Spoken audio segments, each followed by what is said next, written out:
So यावेळेसचे जे प्रश्न होते इंडियन सोसायटीच्या संबंधितले एक साधारणपणे 5-6 प्रश्न आहेत आणि आणखी काही प्रश्न वाटू शकतात की अरे हे इंडियन सोसायटीचा उल्लेख तर त्याच्यामध्ये दिसतोय, पण मग हे इंडियन सोसायटीमध्ये आहेत की नाही असं थोडं कन्फ्युजन. बट हिस्ट्रीचे त्यात काही लिंकेजेस आहेत. फॉर एक्झाम्पल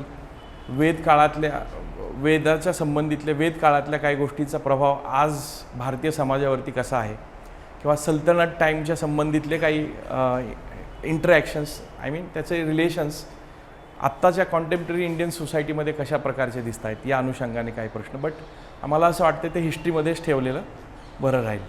आपल्या सिलेबसमध्ये जे काही पॉईंट्स बघितले त्या सिलेबसच्या रिलेटेड जे काही पॉईंट्स आहेत हेच आपण इथे डिस्कस करूयात.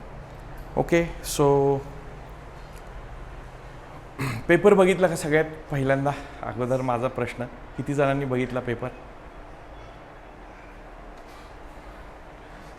बहुत काम पड़ता है सर, टाइम ही नहीं मिल पाता. पण हे सगळं कामाचाच भाग आहे हा. आपण ते बघायला पाहिजे, कोणते प्रश्न आलेत, कसे आलेत, काय आलेत. आपल्याला अभ्यास करत असताना दिशा पेपरच देत असतात. बघा, सगळ्यात महत्त्वाचं डॉक्युमेंट म्हणजे PYQ आहे. बघा, PYQला दुर्लक्ष करून चालणार नाही. म्हणजे तुम्हाला असं सॉफ्टवेअर तुमच्यामध्ये तयार करून घेता आलं पाहिजे. ते सॉफ्टवेअर जे काही लागणार आहे पर्सनॅलिटी आपल्याला याच्यासाठी आपल्या UPSCसाठी लागणारी पर्सनॅलिटी, ती पर्सनॅलिटी आपल्याला त्या पर्सनॅलिटीच्या शेपमध्ये स्वतःला काय म्हणतात ते सामावून घ्यायचं आहे तिथं. तरच आपण म्हणजे वेळ वाचणं, म्हणजे मग ते करंट अपडेट करत राहणं, लिहायचं आहे. पण तुम्हाला मी ते 3D ॲनालिसिस सांगितलं होतं स्वतःचं करायला. किती जण करतायत? डेली डेस्टिनेशन डायरी जे तुम्हाला सांगितलं होतं की जस्ट फ्रॉम तुम्ही किती वाजता उठता आणि रात्री झोपता किती वाजता, आणि झोपेचा पण एक त्याच्यात चेकलिस्ट असला पाहिजे. किती वेळ झोपतो का? आपलं झोपायच्या बेडवर मोबाईल हातात घेऊन परत 2-3 तास वाढतात की काय, असं नको व्हायला. डिसिप्लिन्ड लाईफच तुम्हाला तिथपर्यंत घेऊन जाईल बा. Otherwise wastage of years I would say. 2 वर्ष 3 वर्ष आपल्या ह्याच्यामध्ये निघून जातील. दिस इज गोल्डन टाईम ॲक्च्युली तुमच्या लाईफमधला. इथं जर तुम्ही स्वतःची जर ॲसेसमेंट केलं, आपल्याला खरंच इंटरेस्ट आहे नाही या गोष्टी बघितल्या, इंटरेस्ट आहेत म्हणून तुम्ही आलायत, मग त्या दृष्टीने आपण थोडंसं स्वतःला त्या पद्धतीने वागवणं महत्त्वाचं असतं. तर त्या दृष्टीने तुम्ही प्रयत्न करा आणि सगळं गोष्टी ज्या आहेत करंटशी टचमध्ये तुम्ही राहणं गरजेचं आहे. करंट फक्त इस्रायल पॅलेस्टाईन पुरतं मर्यादित नसतं. बिहाइंड दॅट बऱ्याच काही गोष्टी घडत असतात आणि त्या गोष्टींची आपला कनेक्ट ठेवणं आणि त्या अनुषंगानं काय काय प्रश्न येऊ शकतात ते बघणं. बरं, पहिलाच लग्नाच्या संबंधितला प्रश्न आहे. सो चांगला प्रश्न होता. हेच आहे की तुमचं ऑब्झर्वेशन्स कसं आहे सोसायटीमधलं, किंवा असे जे प्रश्न येतात ना पर्टिक्युलरली यावरती काही ना काही चर्चा चालू असते कॉन्टेम्पररी वेगवेगळ्या म्हणजे समाज माध्यमामध्ये तर असतातच. पण त्याच्या पलीकडे जाऊन तुमचा जो ह्याचा जो हे आहे तुमचा मेनस्ट्रीम मीडिया वगैरे यात पण काही ना काही चर्चा असते. न्यूजपेपर असेल, कुठं ना कुठं कॉलम आलेला असतो, याच्यावर काही ना काही आर्टिकल लिहिलेलं असतं, कुणाचे ना कुणाचे ऑब्झर्वेशन्स असतात. त्या अनुषंगानं असे प्रश्न येतात. म्हणून मग पेपर वाचणं झालं पाहिजे. आजच्या पिढीत आत्ता मागच्या 4-5 वर्षापासून काय दिसतंय माहिती आहे का, की पेपर वाचण्याला लोक काहीतरी हे करतायत. काय फॉर एक्झाम्पल आपण असं म्हणूयात की स्पून फिडिंग आपलं व्हायला पाहिजे. राहू द्या, परत बघूयात आपण. म्हणजे काय या प्रश्नाच्या संबंधी होता का? बरं द्या, दाखवा. असू द्या, इथून तुम्ही लांबवला हात तर कानून के हात लंबे होते हमारे भी है. बरं, चांगलं बघा. हे प्रयत्न व्हायला पाहिजे की do you think marriage as a sacrament is losing its value in modern India. Sacrament या शब्दाचा अर्थ तुम्हाला महत्त्वाचा कळायला हवा.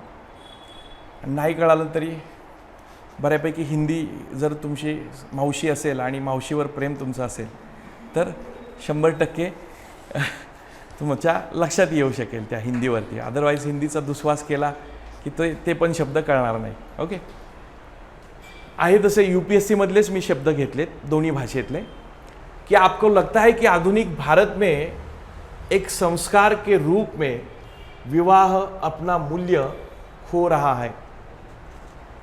मेन गोष्ट की विवाह एक संस्कार आहे का, म्हणजे या शब्दातनं तुम्हाला ते हे होणार नाही आहे, लक्षात येणार नाही. सॅक्रिमेंट, आपण संस्कारला काय बऱ्याचदा हा शब्द पर्यायी वापरतो का इंग्लिशमध्ये, मला वाटते व्हॅल्यू हा मूल्याच्या संबंधी आहे. संस्कारासाठी काय वापरतो आपण, हां म्हणजे हेच होतं की त्यासाठी काय की आपलं वाचन बरंच असणं गरजेचं आहे, बरोबर.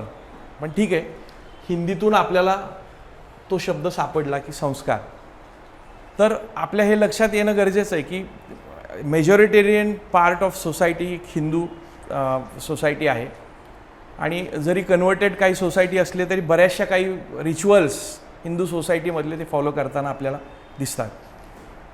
हिंदू ट्रॅडिशनमध्ये जर तुम्ही बघितलं किंवा तुम्ही ऐकत असाल किंवा तुम्ही त्याचा पार्ट पण असाल, देर आर 16 संस्कार, 16 संस्कार जे बोलतो त्यातला हा विवाह आहे. म्हणजे जन्माच्या अगोदरपासून ते संस्कार सुरू होतात आणि शेवटचा संस्कार मृत्यूशय्येवरती, ज्याला आपण अग्निसंस्कार असा शब्दप्रयोग करतो, त्यापैकीच एक सगळ्यात महत्त्वाचा म्हणजे हा विवाह संस्कार.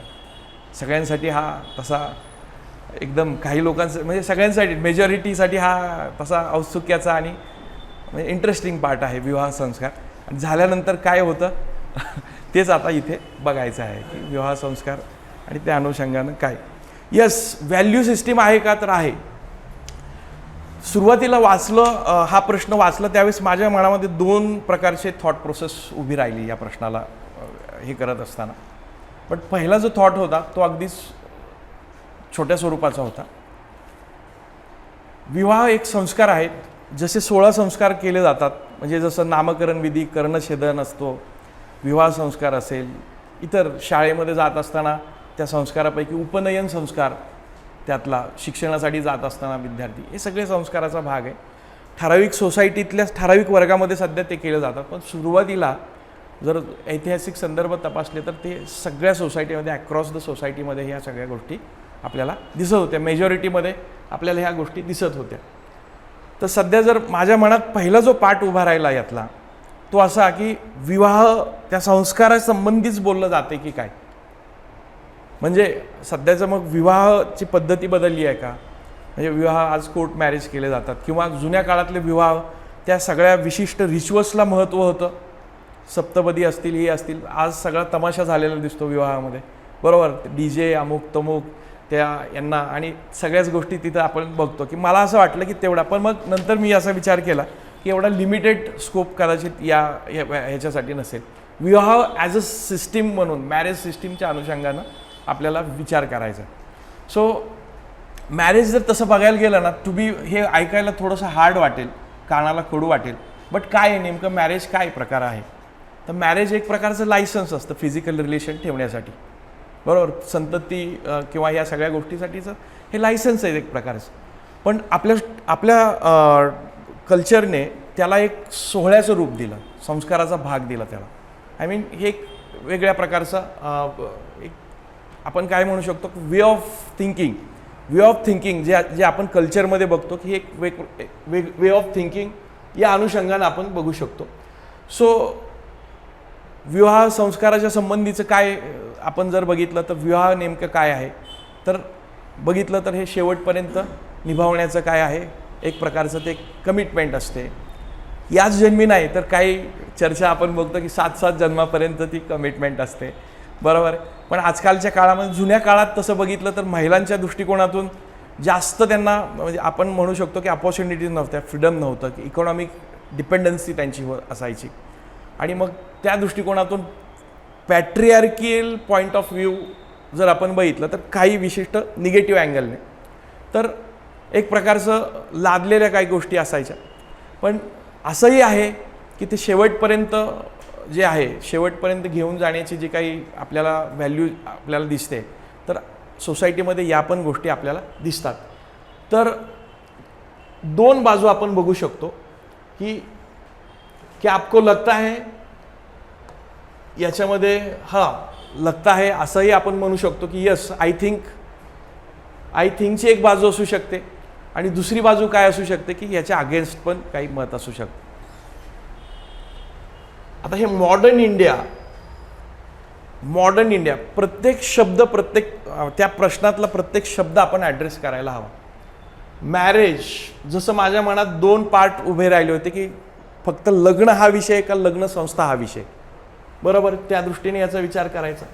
सॅक्रोमेंटचा अर्थ समजणं गरजेचं, losing it's value in modern India. मग हे सरसकट हे विधान संपूर्ण अक्रॉस इंडिया लागू होईल का, हा प्रश्न आपल्या मनात यायला पाहिजे. आणि तशी आपण ओपनिंग करू शकतो, इंट्रोडक्शन. काही प्रमाणामध्ये शहरांमध्ये दिसेल, काही सोसायटीतल्या काही भागामध्ये दिसेल की अशा स्वरूपाचं जे काही म्हणजे त्याचा एक पवित्र संस्काराचा भाग आहे तो कमी होताना दिसतोय. पण सरसकट हे विधान संपूर्ण इंडियातील सोसायटीसाठी लागू होईल हे मात्र सांगता येणार नाही. या अनुषंगाने आपण ओपनिंग करू शकतो. सो त्याची पहिली साईज आपण बघूयात. स्वातंत्र्य मिळाल्यानंतर जसं जसं बाकीच्या गोष्टी वाढत गेल्या, त्यातली त्यात रॅपिड अर्बनायझेशन होत गेलं आणि ग्लोबलायझेशन होत गेलं. तर याचा परिणाम आपल्याला काय दिसतोय की सोसायटीमधले डायनामिक्स बरेचसे काय बदलताना आपल्याला दिसत आहेत. बघा, इथे इंडियाला दोन भागात आपल्याला पाहावंच लागतं, अर्बन इंडिया आणि रुरल इंडिया. अर्बन हा थोडासा काय म्हणू शकतो आपण, थोडासा ते जे काही संरचना जी टाईट स्ट्रक्चर होतं ते कसं लूज झालेलं आपल्याला दिसतं अर्बनमध्ये. आणि मग त्या अनुषंगानं अर्बनायझेशनचा परिणाम ह्याच्यावरती कसा दिसू शकतो ते आपण बघू शकतो. अर्बनायझेशन काय, तुम्ही काय सांगता, अर्बनायझेशनचा परिणाम किंवा ग्लोबलायझेशनचा परिणाम काय काय असू शकतो? विवाह संस्था किंवा विवाह संस्कार या संबंधाने ते कमी होण्यासाठी. अच्छा, बरोबर. ग्लोबलायझेशन वाढल्यामुळं वेस्टर्न कल्चरचा, आणि वेस्टर्नमध्ये आपल्याला माहिती आहे, बरोबर, म्हणजे संपूर्ण लाईफमध्ये 5-5, 6-6 टप्पे असतात त्यांचे. आय मीन सगळ्यांसाठीच हे लागू होत नाही, पण बऱ्याचदा त्या सोसायटीचा एक भाग आहे. आणि इंडिव्हिज्युअलिझम नावाची जी गोष्ट आहे, बघा तुमच्या लक्षात येते का, मला तुम्हाला काय सांगायचं आहे की सोसायटी संबंधी लिहिता येणार नाही असं कोणच नसेल. सोसायटी असा विषय आहे सगळेजण कॉन्ट्रीब्यूट करू शकतात उत्तरामध्ये. पण मार्क्स तुम्हाला मिळणार कसे, जर तुमच्याकडे ती प्रॉपर शब्दसाठा तुम्हाला सोसायटीचा असेल तरच तुम्हाला मार्क्स फेच करता येतील, मिळवता येतील. म्हणून मग इंडियन सोसायटीमध्ये कोणते कोणते, तुम्हाला मागे पण एक प्रयोग करायला सांगितलं होतं. तुम्ही ह्याचं ज्यावेळेस नोट्स वाचाल, ह्याचा सिलेबस तुम्ही वाचाल, तर ते शब्द तुम्ही काय करा, बाजूला काढून ठेवा, त्याचा अर्थ समजून घ्या. आणि त्याचे आणि हे एकाच विषयासाठी लागू होतं असं नाही आहे, सगळ्या विषयांसाठी ह्या गोष्टी लागू होतात. इंडियन सोसायटीची स्वतःची एक काय म्हणू शकतात डिक्शनरी स्वतःची, म्हणजे जे काही शब्द आहेत त्यातले ते शब्द आपण इथे वापरणं अभिप्रेत आहे, तरच त्यातनं मार्क्स आपल्याला कन्वर्ट करता येतील. अदरवाईज ते कसं होईल, कॉमन होऊन जाईल. आणि कॉमन किंवा जनरल जर झालं तर जनरलमधून मार्क्स मिळवणं अवघड जाऊ शकतं. सो प्रत्येक सेगमेंट सिलेबसला तुम्ही काय करा, तोडून टाका आणि त्या तोडून म्हणजे त्याचे भाग बनवा आणि त्या भागामध्ये काय काय शब्दसाठा आपण वापरायला हवा, तर हे तुमच्या पुस्तकातून तुम्ही सातत्याने, आणि ते काय एकाच गोमध्ये होणार नाही, सातत्याने तुम्ही जसं जसं मटेरियल वाचत जाल, जसे जसे प्रश्न जुने बघत जाल, तसे तसे शब्द तुम्हाला त्याच्यामध्ये टाकता येतील. सो ती गोष्ट तुम्ही करायला विसरू नका. सो इंडिव्हिज्युअलिझम हा जो शब्द आहे की इंडिव्हिज्युअलिझम, त्या इंडिव्हिज्युअलिझमचा परिणाम वेस्टर्नमधून इंडियन सोसायटीवरती आपल्याला दिसतोय. Very good. अजून काय सांगाल?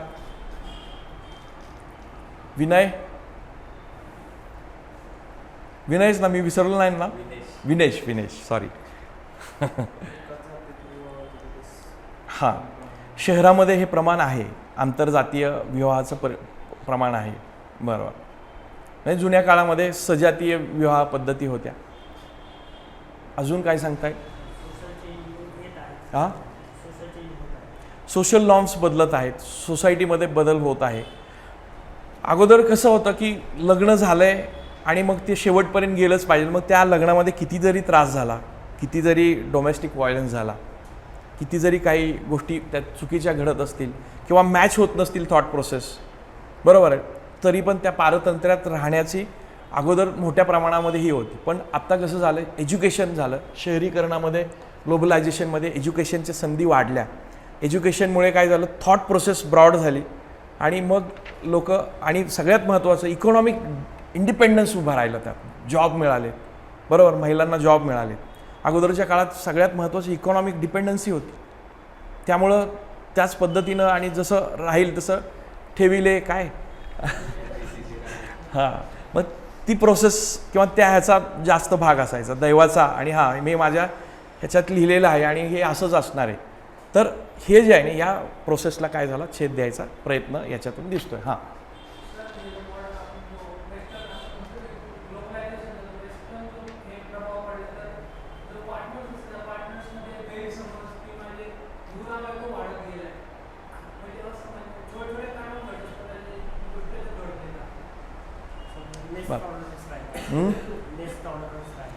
टॉलरन्स कमी होत गेला आहे. बरं, ठीक आहे, आपण पुढच्या पॉईंट्सकडे जाऊयात. सोसायटीचे नॉर्म्स पण बदलत जात आहेत. सध्या सरकार पण प्रमोट करते आंतरजातीय विवाहांना, किंवा जुन्या काळामध्ये जर असं कोणी वेगळ्या स्वरूपाचं लग्न केलं तर त्यांना आउटकास्ट केलं जायचं, बरोबर, म्हणजे सोसायटीच्या सगळ्या ह्याच्यापासून त्यांना दूर केलं जायचं. पण आता हे स्वीकारण्याची परंपरा वाढलेली आहे. म्हणजे अरेंज मॅरेज, लव्ह मॅरेज, किंवा सोसायटी बदलत चालली आहे. विवाहाच्या पलीकडे जर आपण बघितलं, लिव्ह इन नावाचं जे काही गोष्ट आहे, ती लिव्ह इनला पण सध्या सुप्रीम कोर्टाने वगैरे आपण बघतो की त्या संबंधीचे काही सकारात्मक हे दिलेले आहेत. त्याचबरोबर त्याच्या पलीकडे जाऊन काय म्हणू शकतो आपण, सेम सेक्स फॅमिली पण आपल्याला दिसत आहेत, किंवा त्याच्या पलीकडे जाऊन आपण हे बघू शकतो की सिंगल पॅरेंटचे पण आपल्याला काही गोष्टी दिसतात की ॲडॉप्शन केलं जातं आणि त्यातनं तशा पद्धतीचं. सो लग्न केलंच पाहिजे या सगळ्या गोष्टीला काय केलं जातं आहे की त्या गोष्टी कमी होताना आपल्याला दिसतात. ओके, दुसरी गोष्ट, इकॉनॉमिक इंडिपेंडन्स, याची चर्चा आपण केली आहे. अँड ग्रोविंग इंडिव्हिज्युअलिझम, हे पण आहे की मी आणि माझा आनंद आणि सगळ्या गोष्टी, फॅमिलीसाठी जे काही हे दिलं जायचं की स्वतःचं काय म्हणू शकतो आपण, सॅक्रिफाईस आता ते कमी झालेलं आहे. सोसायटी बदलत जाते, कारण या सोसायटीमध्ये आपल्याला हे दिसतं की आफ्टर ग्लोबलायझेशन आपण काय झालेलं, उपभोक्तावाद वाढलेला आहे, बरोबर, आणि ह्याच्यामध्ये सेल्फ किंवा सेल्फ सेंटर्ड मेंटॅलिटी आपल्याला सोसायटीमध्ये वाढताना आपल्याला दिसते. सो काही बाबतीत म्हणजे लग्न ब्रेक करणं हे चुकीचंच आहे असं नाही आहे. काही चुकीच्या गोष्टी घडत असतील. आनंद, मेन गोष्ट काय माणसाच्या आयुष्यामध्ये आहे ना, आनंद नावाची गोष्ट, हॅपीनेस. जर एका विशिष्ट रिलेशनमध्ये हॅपीनेस नसेल, तुम्हाला फुलायला किंवा वाढायला, तुमची डेव्हलपमेंट करायला, ओव्हरऑल डेव्हलपमेंट, त्याला जर स्कोप नसेल तर अशा रिलेशन तुम्हाला काहीच फायद्याचं नाही त्या लाईफमध्ये. ओके, सो ती एक गोष्ट आहे की म्हणजे त्या दृष्टिकोनातून पण आपल्याला बोलायचं आहे. दुसरी गोष्ट, पुढचा पॉईंट आपण बघूया, नंतर काही गोष्टी चर्चा करता येतात का ते बघू. Emergence of alternative such as live in relationship, याची चर्चा आपण केली. सिंगल पॅरेंट फॅमिली आहे. राईट टू प्रायव्हसी नावाची गोष्ट सध्या वाढताना आपल्याला दिसते. आणि सेम सेक्स मॅरेज सोसायटीमध्ये होताना दिसत आहेत. इंटर रिलिजियस मॅरेजेस, या सगळ्या गोष्टी आपल्याला याच्यामध्ये वाढताना दिसत आहेत. त्यानंतर डिलेड मॅरेजेस, म्हणजे जॉब किंवा शिक्षण आहे, त्यानंतर जॉब आहे, इकॉनॉमिक स्थैर्य आहे, या सगळ्या गोष्टी आहेत. लग्नाचं पण वय काय झालेलं, डिले झालेलं आपल्याला दिसतं. डायव्हर्सचा रेट वाढताना आपल्याला दिसतोय, बरोबर आहे. आणि अगोदरच्या काळात डायव्हर्स वगैरे घेतलं की त्या गोष्टीकडे एक विशिष्ट नजरेनं बघितलं जायचं, बरोबर आहे. पण तो स्टिग्मा तो कमी होताना आपल्याला दिसतोय. या दृष्टीने जर आपण चेक केलं तर सेपरेटिझम आणि डायव्हर्स याचं प्रमाण वाढताना दिसतं आहे. की मग काय व्हायचं की लग्न झाले आणि ते फारच काय म्हणू शकतो आपण, शेवटपर्यंत नेलंच पाहिजे, याच गोष्टी असायला पाहिजे, त्याच गोष्टी असायला पाहिजे, या संबंधीचा जो स्टिग्मा आहे तो कमी होताना आपल्याला दिसतोय. त्यानंतर मीडियाचा आणि वेस्टर्नायझेशनचा इन्फ्लुअन्स वाढताना आपल्याला दिसतोय. मीडियाचा इन्फ्लुअन्स म्हणजे सोसायटीमध्ये जे काही प्रभाव पडतोच ना, शेवटी तुम्ही बॉलिवूड बघा, बॉलिवूडमध्ये जे काही कल्चर आहे त्याचा परिणाम होणार की नाही. कारण त्यांचे जर एवढे फॉलो करणारे फॉलोअर्स असतील तर या सगळ्याचा परिणाम होणारच आहे, ऑब्व्हियसली होत असतं. सो या सगळ्या गोष्टी. त्यानंतर रिजनल व्हॅरिएशन यामध्ये दिसतात आपल्याला. रिजनल व्हॅरिएशन म्हणजे सगळ्याच ठिकाणी अर्बनमध्ये वेगळी कंडिशन असेल, रुरलमध्ये वेगळी कंडिशन असेल, किंवा पॉकेट्स जरी आपण बघितले, नॉर्थ ईस्ट इंडियामध्ये वेगळी कंडिशन असेल या विचाराचा संबंधी, आणि नॉर्थ इंडियामध्ये वेगळी कंडिशन असेल. येतं आहे लक्षात? सो रिजनल व्हॅरिएशन आहे या पॉईंटच्या संबंधाने आपण सांगू शकतो. याची दुसरी बाजू जर आपण बघितलं तरी अजून पण बघितलं तर लग्नाला ते महत्त्व आहे. एक संस्कार म्हणून बघितलं जातं. दोन कुटुंब तिथं एकत्र येतात आणि तो सोहळा म्हणून सेलिब्रेट केला. लग्न हे सेलिब्रेट केलं जातं ॲक्च्युली. मग ते कर्ज काढून असेल, काही असेल, या सगळ्या गोष्टी आपल्याला सोसायटीमध्ये दिसतात. आणि आहेच आहे ना, ह्यात काही नाकारण्यासारखं काही नाही आहे. आपण बघतो ना की मुलीचं लग्न असेल तर पर्टिक्युलरली मुलाच्या लग्नासाठी पण आहे, फक्त मुलींच्या लग्नासाठीच होतं असं नाही. तर ती गोष्ट आहे.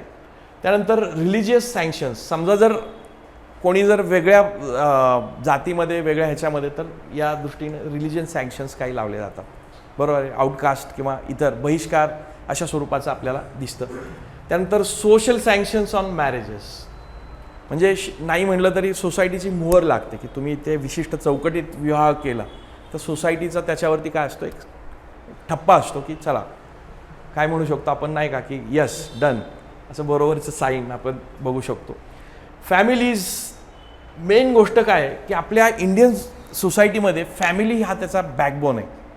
आणि फॅमिलीचा बॅकबोन काय, मॅरेज सिस्टीम आहे. बरोबर आहे. सो इंडियन सोसायटीमध्ये फॅमिली हा मोठा ही आहे आणि ती एक इन्स्टिट्यूशन म्हणून सेलिब्रेट केला जातो. फॅमिली एक इन्स्टिट्यूशन आणि एक मॅरेज नावाची गोष्ट पण एक इन्स्टिट्यूशन म्हणून सेलिब्रेट केली जाते. सो या दृष्टिकोनातून जर बघितलं तर मॅरेज एक प्रकारचा एक महत्त्वाचा रोल आपल्याला सोसायटीच्या एस्टॅब्लिशमेंटमध्ये रोल निभावताना किंवा ती भूमिका प्ले करताना आपल्याला दिसतो. सो शेवटी काय आपण म्हणू शकतो, मॅरेज जसं वाक्यात सांगितलं आहे तसं एकांगी भूमिका न घेता आपण त्याचा जो कन्क्लुजन आहे हे दोन्ही बाजूने कन्क्लुजन करू शकतो. की सोसायटी बदलते हे खरं आहे.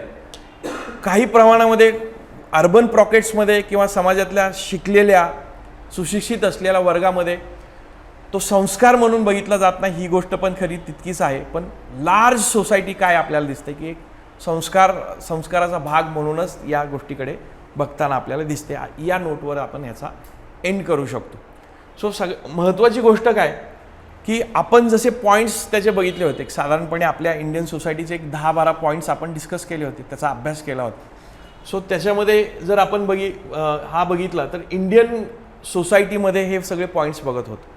सॅलियंट फीचर्स ऑफ इंडियन सोसायटी यामध्ये जर आपण बघितलं तर कास्ट सिस्टीम, मॅरेज सिस्टीम इत्यादी इत्यादी घटक आपण त्याच्यामध्ये बघितले होते.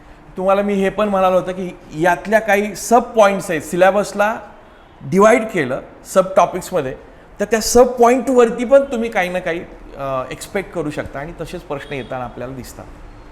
येते लक्षात? सो त्या दृष्टिकोनातून न्यूजपेपरमध्ये काही गोष्टी येत असतील, तुमच्या मेनस्ट्रीम मीडियामध्ये या संबंधीचं काही डिस्कशन असेल, तर त्या दृष्टिकोनातून सिलेबसच्या पॉईंटवर जर डिस्कशन असेल तर you should have to take interest on it. Otherwise काय होणार की आपण कुठले तरी रेडीमेड वाचत असतो आणि फॅक्च्युअल अभ्यास करायला जातो. UPSCला तुम्हाला डील करत असताना तुम्हाला ॲनालिटिकल अभ्यास करावा लागणार आहे आणि तो ॲनालिटिकल अभ्यास नेमकी ती न्यूज काय आहे, त्या न्यूजचा सिग्निफिकन्स प्रश्नाच्या दृष्टिकोनातून कसा आहे, या दृष्टीने तुम्हाला थॉट प्रोसेस तुमची काय करायची, एक्सप्लोर करायची आहे. ओके. सो कुणाला आणखी काही मुद्दे ह्याच्यात ॲड करायचे आहेत?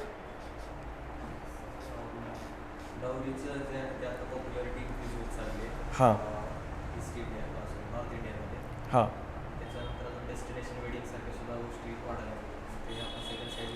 हां सेकंड साईडमध्ये बरोबर आहे.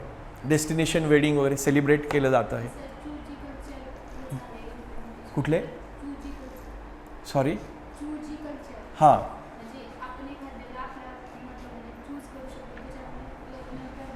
हां तेवढं व्हॅल्यू म्हणून त्याच्याकडे बघितलं जात नाही. बरं. तसंच जुन्या काळात पण लग्नाचे बरेचसे सगळे प्रकार होते. म्हणजे हाच काय एक प्रकार होता असा नाही, अरेंज मॅरेज हा एकमेव प्रकार होता असा नाही. बरेचसे स्वयंवर असेल किंवा इतर गांधर्व बरेच प्रकारचे त्याचेही आहेत. हां 8. अच्छा, तो मागून सांगतोय 8 प्रकार. ठीक आहे, ओके. पुढच्या प्रश्नाकडे आपण चर्चा त्याची करू. लग्न झालं आता बच्चे के बारे में थोड़ा बच्चे के बारे में सवाल जो है उसको हम डिस्कस करते हैं. ऑनलाईन स्टुडंट काही कमेंट देत होते, आपण जरा त्यांची चर्चा करूया आता. हां राहुल, अच्छा राहुल आज आला नाही का. पर्सनल लाईफ स्पेस इत्यादी गोष्टी आहे, बरोबर आहे.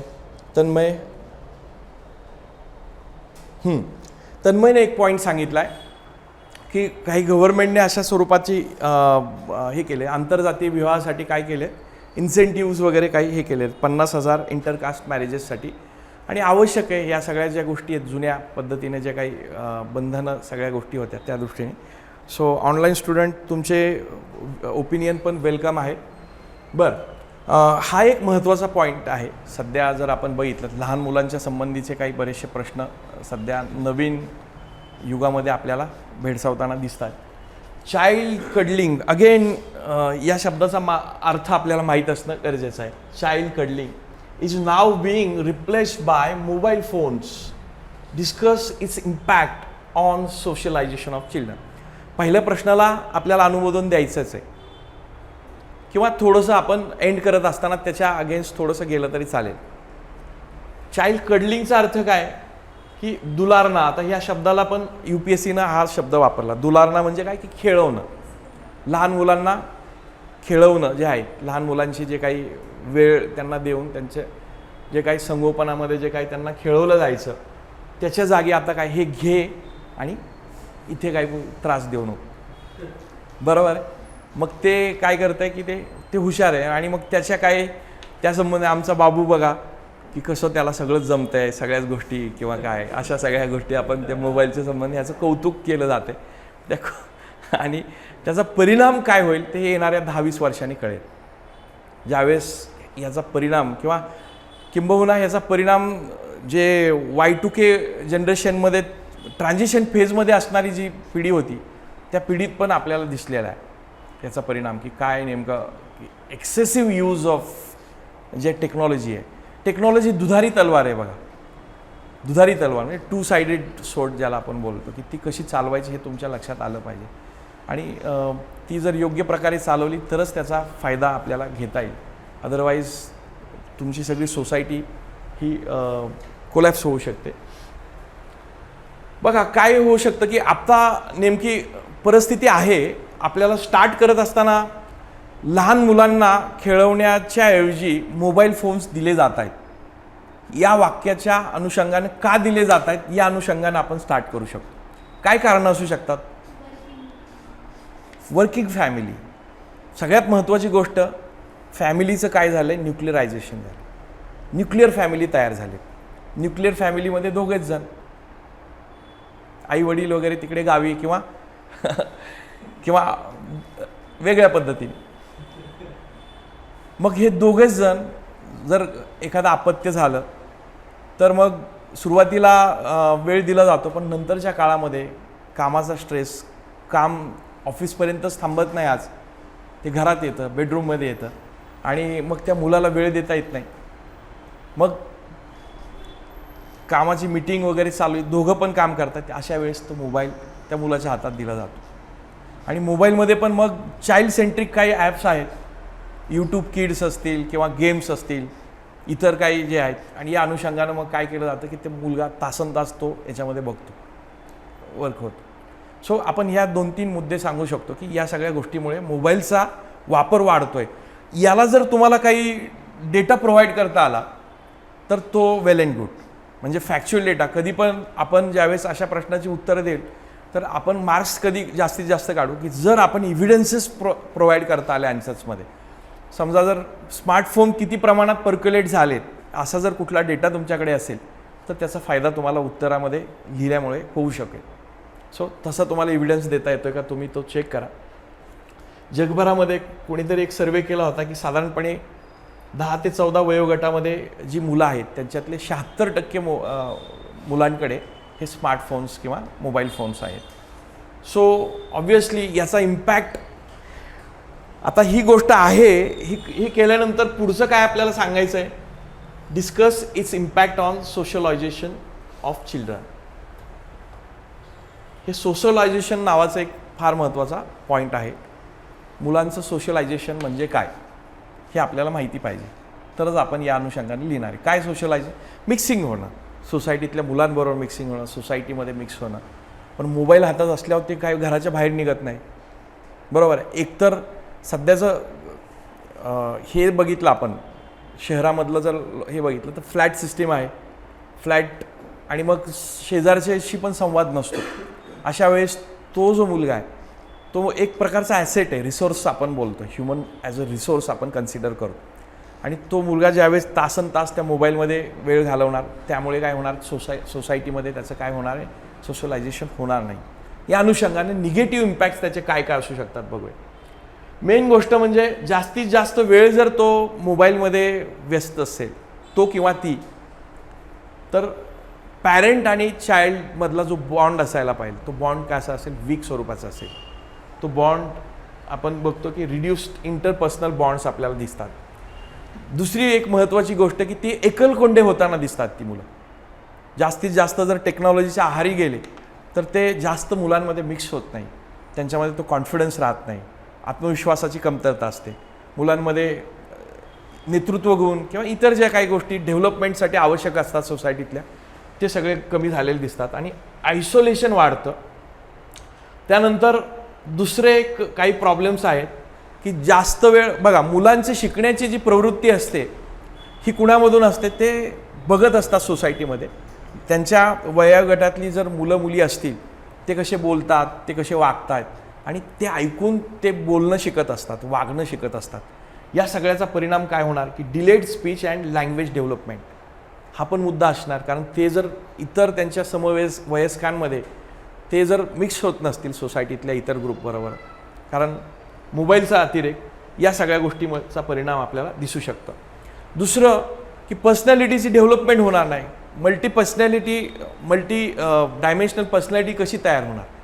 फक्त मोबाईल शिकवत नाही तुम्हाला, इतर सगळे घटक त्याच्यावरती काम करत असतात आणि याच्यावरती परिणाम झालेला आपल्याला दिसेल. स्टंटेड पर्सनॅलिटी डेव्हलपमेंट आपण बघू शकतो.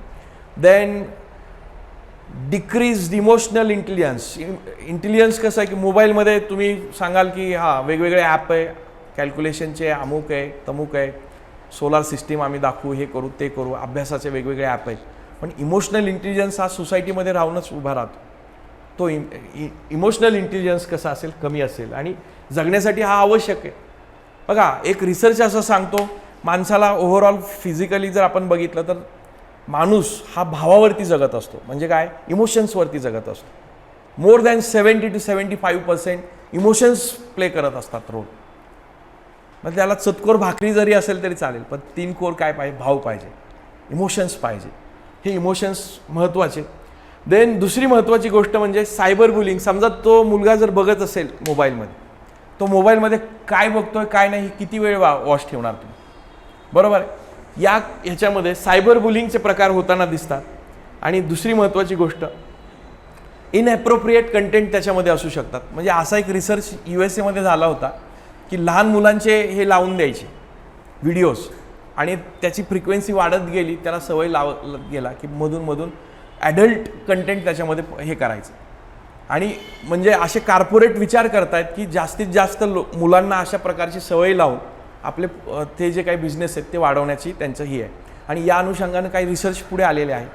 सो हे इनॲप्रोप्रिएट कंटेंट आहेत, याचा परिणाम काय होऊ शकतो, सायबर बुलिंग किंवा इतर काही गोष्टी मुलाच्या ह्याच्यासाठी विकासाच्या दृष्टिकोनातून चुकीची ठरू शकते. तुम्ही हे ऐकलं असेल बघा, तुम्ही त्यावेळेस शाळेत वगैरे असाल, ब्ल्यू व्हेल चॅलेंज नावाची एक कन्सेप्ट होता बघा, ब्ल्यू व्हेल नाही का, रशियामधला एक हां तुम्ही कॉलेजमध्ये होता, काय खेळला नाही ना ही गेम वगैरे त्या काळात? ओके. त्याच्यामध्ये आपण म्हणतो की काही पर्टिक्युलर टास्क द्यायचे आणि शेवटचा टास्क हा सुसाइडल टास्क असायचा. आणि याच्यातून काय व्हायचं, सायबर बुलिंगचाच प्रकार होता हा. त्याचबरोबर दुसरी महत्त्वाची गोष्ट की इतर काही गोष्टी असू शकतात की त्यांचं एक्सप्लॉयटेशन या माध्यमातून होऊ शकतं. सो हे सगळ्या गोष्टी आपल्याला याच्यामध्ये दिसतात स्मार्टफोनच्या यूज. सो आपल्याला यावरती जास्तीत जास्त लिहायचं. Discuss is impact on socialisation of children.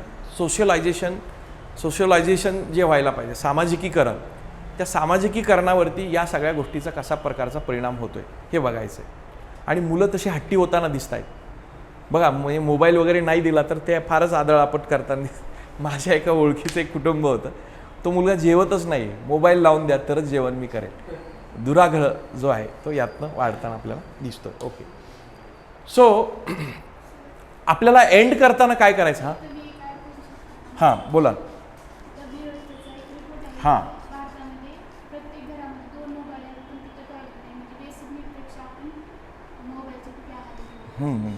नाही, आता मोबाईल ही तशी बघायला गेली हां बेसिक हां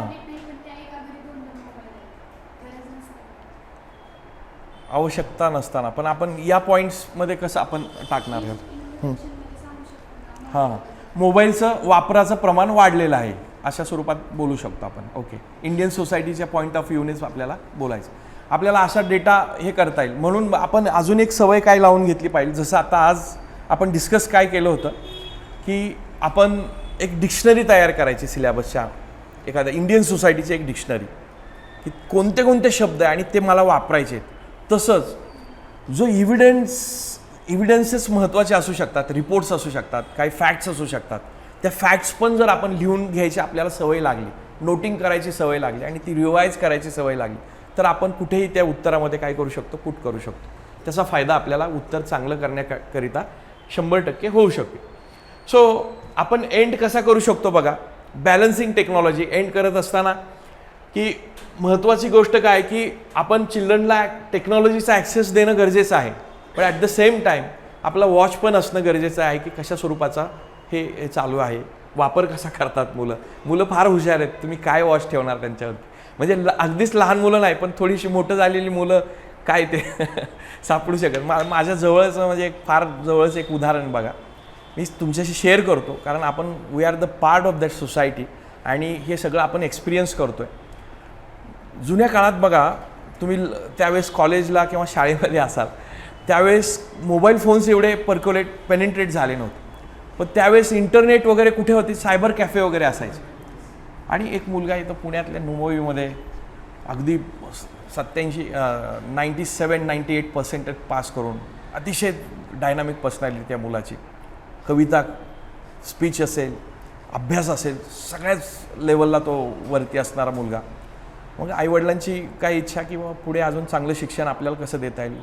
वडील डॉक्टरेट, PhD डॉक्टरेट, आईचं शिक्षण पोस्ट ग्रॅज्युएट झालेली. आणि अशा ह्याच्यात एकुलता एक मुलगा, कम्प्युटरचं युग आहे, कम्प्युटर घेऊन देऊयात. आणि 11वी-12वीला इथं कुठल्या तरी XYZ कॉलेजमध्ये त्याला ॲडमिशन दिलं. पण आता मुलगा नेमका आता नवीन एक कल्चर आलेलं आहे, कॉलेजेस होत नाहीत आजकाल, बरोबर. आणि मग ह्याच्यात मुलगा जातोय कुठं, काय कुठं आहे. आणि मुलावरती एवढं जर चांगलं त्यांचं हे असेल, करिअर असेल किंवा अकॅडमिक चांगलं असेल तर मग विश्वास ठेवला जातो. आणि मुलगा इंटरनेट घेऊन दिलं, कम्प्युटर्स वगैरे घरी घेऊन दिला. आणि मग तो मुलगा गेम्सच्या प्रचंड आहारी गेला, एवढा आहारी गेला, कॉलेज बंक, अभ्यास कमी, पूर्ण वेळ खेळतच राहायचा, पहाटेपर्यंत तो खेळत राहायचा. आईवडील उठले सकाळी तर केवढा अभ्यास करतो त्यांना कौतुक वाटायचं, बॅकग्राऊंडला काय चाललं हे माहिती नव्हतं. आणि अनफॉर्च्युनेटली तो मुलगा 12वीमध्ये फेल झाला, ज्याने 98% सिक्युअर केली होती आणि हुशार होता तो मुलगा. 12वीमध्ये फेल, काय परिस्थिती झाली असं, आईला तर ॲडमिट करावं लागलं. मध्यमवर्गीय कुटुंब, वडिलांना BPचा त्रास सुरू झाला, गोळ्या घ्याव्या लागल्या. आणि त्याच्यातून त्याला बाहेर काढत असताना परिस्थिती अशी एवढी हाताबाहेर गेलेली की तो ॲडिक्टेड झाला होता या सगळ्या गोष्टी. ॲडिक्शन प्रचंड वरच्या लेवलचं होतं. आणि याचा परिणाम असा झाला की सायकोलॉजिकल सायकॅट्रिस्टकडे ट्रीटमेंट घ्यावी लागली. सो प्रत्येक जणाला रिबॉन्स करण्याची संधी लाईफ देत नाही. त्या मुलांनी ती रिबॉन्स करून दाखवलं, कारण शिकलेले पॅरेंट होते आजूबाजूला, काळजी करणारा एक कम्युनिटी आजूबाजूला होती. आणि त्यातनं तो बाहेर निघाला आणि he is now very successful. So हे सोसायटीमध्ये होत आहे आणि we are the part of this society. की टेक्नॉलॉजीचा प्रभाव कशा प्रकारे चिल्ड्रनवरती होऊ शकतो याचं एक उदाहरण म्हणून मी तुमच्याशी ते शेअर केलं. सो एक्सेसिव्ह मोबाईल फोनचा यूज हा काय घातक ठरू शकतो. सो अगदीच टेक्नॉलॉजीपासून दूर करायचं नाही, but at the same time आपल्याला बॅलन्स यूज ऑफ टेक्नॉलॉजी हे करता आलं पाहिजे. अशा नोटला आपण त्याचं कन्क्लुजन करू शकतो. सो हा एक प्रश्न होता. आता हा बघा, हा प्रश्न कुठल्या पुस्तकात त्याचं उत्तर आलं असेल. सो तुम्हाला हे शोधायचं, सोसायटीमधून तुम्ही बघायचं आहे, तुमचे अनुभव ह्याच्यात थोडेसे टाकायचे आहेत आणि अगेन इंडियन सोसायटीची जी भाषा आहे त्या भाषेमध्ये आपल्याला ह्या प्रश्नाचं उत्तर द्यायचं. So now there is one more question. Does urbanization lead to more segregation and or marginalization of the poor in Indian metropolis? क्या भारतीय महानगरों में शहरीकरण गरीबी को और भी अधिक पृथक्करण और या हाशिए पर ले जाता है? म्हणजे मार्जिनल पेरिफेरीवर. बघा, आता प्रश्नाचा अर्थ व्यवस्थित समजून घेणं गरजेचं आहे या प्रश्नाला डील करत असताना. अर्बनायझेशन, सो एक एक शब्द त्यातला बघायचा. अर्बनायझेशन म्हणजे काय की शहरीकरण. शहरीकरणातून काय झालेलं आहे, मोठ्या प्रमाणात रॅपिड अर्बनायझेशन झालं आहे, खूप मोठी लोकसंख्या शहराकडे येते. सेग्रिगेशन म्हणजे काय, एक प्रकारचं तर पृथक्करण, की एक वेगळी कम्युनिटी राहते, वेगळ्या ठिकाणी राहणारी लोक, बरोबर. विशिष्ट गरीब लोक कुठे राहतात, मोठ्या मोठ्या चांगल्या सोसायटीमध्ये नाही, एका विशिष्ट ह्याच्यात. तर त्या अर्थाने पृथक्करण आपल्याला घ्यायचं आहे. किंवा मार्जिनायलायझेशन म्हणजे पेरिफेरीवर, की ज्या काही सुविधा आहेत, सर्व्हिसेस आहेत, पण सर्व्हिसेसचा उपभोग त्यांना घेता येत नाही. या अनुषंगानं हे अर्बनायझेशन या गोष्टी करतं का? कुठे? महानगरों में, जे मोठे मोठे शहरं आहेत तिथं. फॉर एक्झाम्पल महानगर, मुंबई, कोलकाता, चेन्नई, या अनुषंगानं आपल्याला बोलायचं आहे. सो ऑब्व्हियसली या संबंधाने काही ना काही आलेलं असणार आहे, त्याच्यावरतीच आधारित हे प्रश्न तयार होते. सो मेन दोन्ही गोष्टी आपण सांगू शकतो की पॉझिटिव्ह म्हणजे अर्बनायझेशन हे कसं चुकीचं आहे हे सांगत बसायचं नाही. अर्बनायझेशनने काय म्हणू शकतो आपण, त्यांचे कॅनव्हास ब्रॉड पण झालेला आहे, त्यांना संधी मिळत गेल्या, अपॉर्च्युनिटीज वाढत झालेले आहेत. ॲट द सेम टाईम काही गोष्टी ज्या आहेत की निगेटिव्ह इफेक्ट्स पण त्याचे आहेत आणि या गोष्टीमुळे सेग्रिगेशन होतं आणि मार्जिनलायझेशन होतं. सो या दोन गोष्टी आपण प्रथमतः बघूया. सेग्रिगेशन म्हणजे काय आणि मार्जिनलायझेशन म्हणजे काय. सेग्रिगेशन कसं होतं की एक प्रकारचं ते फिजिकल सेपरेशन असतं from different socio economic groups. म्हणजे अत्यंत गरीब वर्ग असेल किंवा कमी कमवणारा वर्ग, राहण्यासाठी जमीन, कारण जमिनीचे भाव वाढलेले असतात, महागडी जमीन, महागडं घर हे ते परवडू शकत नाहीत, म्हणून मग कुठेतरी ते एका कॉर्नरवरती असे राहत असतात. रेल्वेचे तर तुम्ही बघाल, रेल्वेच्या पटरीच्या बाजूने असेल किंवा अगदी ओढा असेल त्या ओढ्याच्या जवळ राहत असतात. आणि मग हा सगळा जो ग्रुप असतो किंवा हा वर्ग आहे तो नॅचरल कॅलेमिटीजमध्ये म्हणा किंवा पूर आलं किंवा हे आलं तर या सगळ्यात सफर होणारा हाच वर्ग असता आपल्याला दिसतो. सो असे ग्रुप का झाले, ते पॉकेट्स ऑफ पॉवर्टी. म्हणजे असे मुंबईमध्ये आपण बघू शकतो, धारावीचं उदाहरण, ह्याचं उदाहरण आपण देऊ शकतो की काही जे स्लम एरिया आपण त्याला बोलू शकतो, स्लम एरिया आहे. त्यानंतर दुसरं एक रिलिजियस सेग्रिगेशन पण आपल्याला होताना दिसतं की रिलिजन्सच्या दृष्टिकोनातून काही वर्ग एकत्र राहतात आणि मग ते सेग्रिगेट होताना आपल्याला दिसतात. अर्बनायझेशनमध्ये अशा प्रमाणात दिसतं आपल्याला वेगवेगळे चित्र. फॉर एक्झाम्पल ते काही विशिष्ट आपण हे घ्यायची गरज नाही नावं, बट अशा प्रकारचं रिलिजियस सेग्रिगेशन झालेलं आपल्याला दिसतं की वेगवेगळ्या रिलिजनची लोकं तिथं राहतात म्हणून ते सगळेजण एकत्र येतात, असे काही आपल्याला दिसतात. दुसरं मार्जिनलायझेशन काय की रॅपिड अर्बनायझेशनमुळे काय झालेलं आहे की जे पुअर असतात हे पुअरवरती परिणाम झालेला असतो. कशा प्रकारे की त्यांना एज्युकेशनचा ॲक्सेस हा कमी असू शकतो, हेल्थ केअरचा ॲक्सेस कमी राहू शकतो आणि फॉर्मल एम्प्लॉयमेंटचे अपॉर्च्युनिटीज कमी राहतात.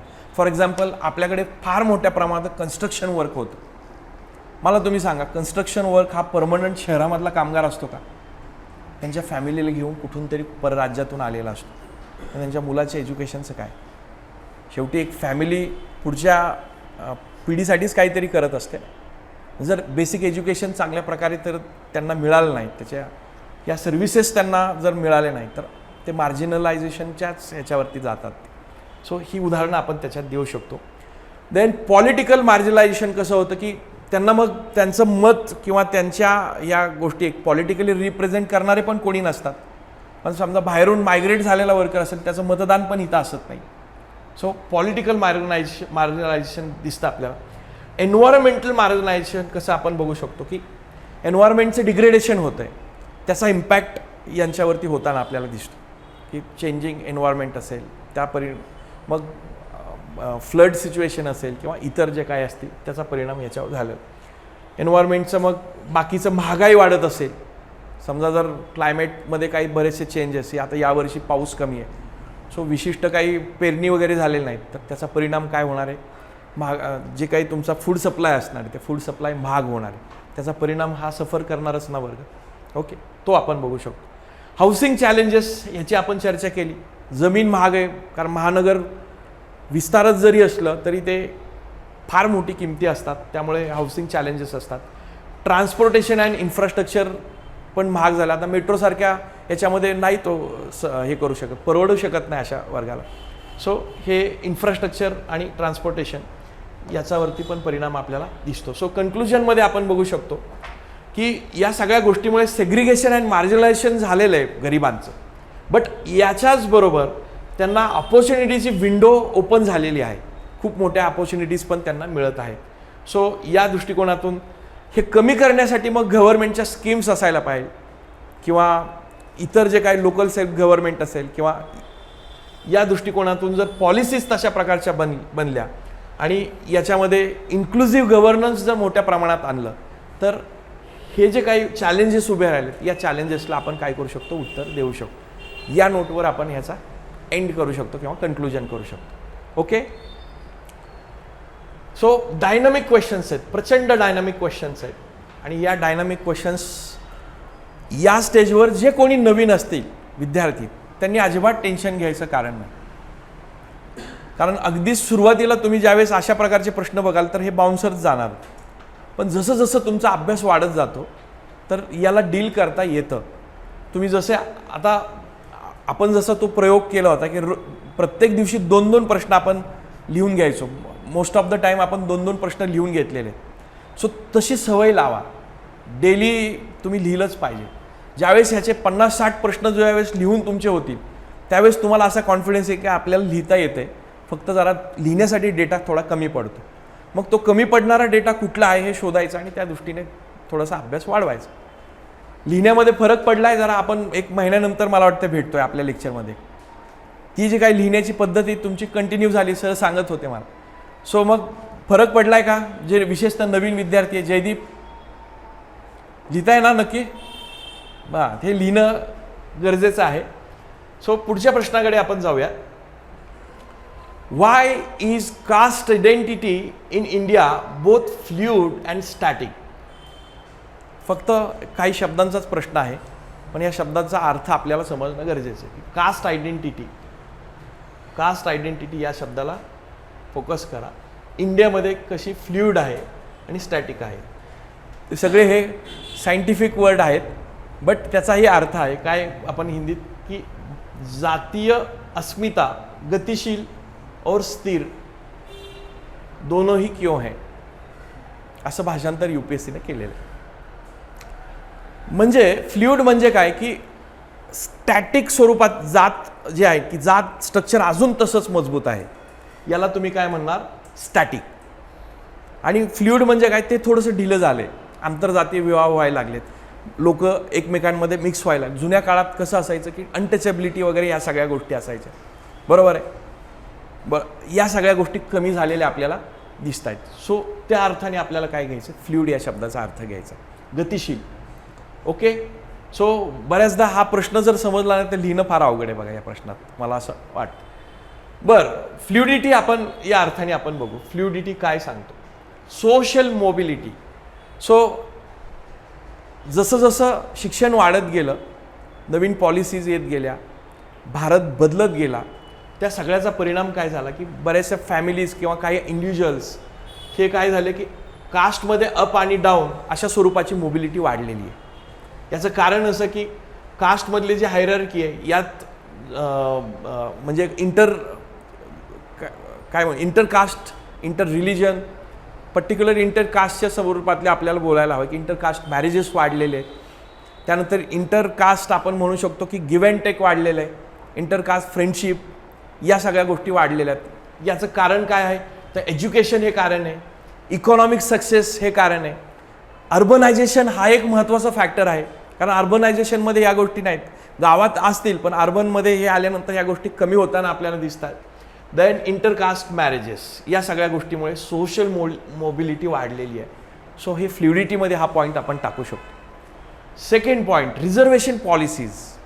सो रिझर्वेशन पॉलिसीज आणण्यासाठीचं महत्त्वाचं कारण काय होतं की इंडियाची हिस्टॉरिकल बॅकग्राऊंड तशा स्वरूपाचं होतं की सोशली आणि इकॉनॉमिकली एज्युकेशनली बॅकवर्ड विशिष्ट संरचना असल्यामुळे जो काही वर्ग आहे त्या वर्गाला अपलिफ्ट करण्यासाठी, पुढे आणण्यासाठी हे आरक्षण किंवा हे पॉलिसी आणलेली आहे, गव्हर्नमेंटने पॉलिसी आणलेली आहे. सो हे अफर्मेटिव्ह ॲक्शन आपण म्हणू शकतो गव्हर्नमेंटचं. या सगळ्या गोष्टीमुळे काय झालं की शिक्षणाचा प्रभाव वाढलेला, परिणाम झालेला आहे शिक्षणाचा. त्यामुळे जॉब्स वाढले, एज्युकेशनली इन्स्टिट्यूटमध्ये लोक एकत्र आलेली आहेत.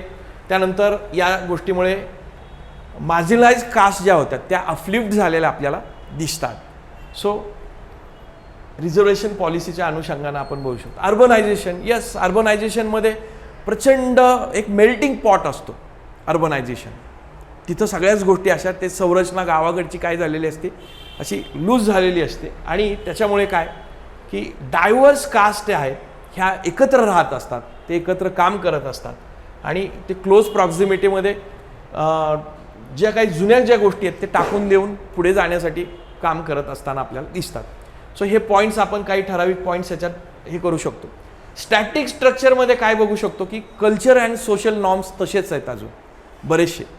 शहरामध्ये पण बघा ना, मग समजा जर एवढं लूज झालं आहे तर खरंच झालं आहे का? न्यूजपेपर जर तुम्ही बघितलं, त्यातला विवाह हा कॉलम बघितला तर तिथं दिसतं ना सगळ्या गोष्टी अजून, बरोबर ना? हां, या गोष्टी बरोबर ना. मग या गोष्टी आहेत काही.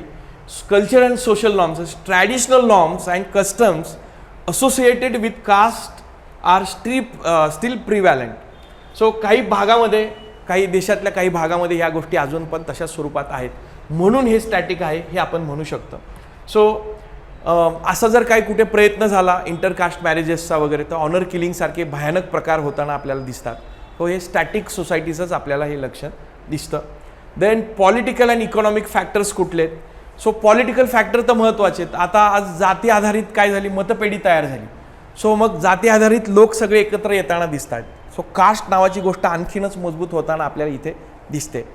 ओके, सो आपण बघतो की OBC किंवा इतर जे काही असेल, SC असेल, ST असेल, या अनुषंगानं काय केलं जातं की एकत्र पॉलिटिकल मतांच्या दृष्टिकोनातून त्यांचं काय झालेलं आहे. So caste based political parties आपल्या देशात तयार झालेले आहेत हे आपण मांडू शकतो.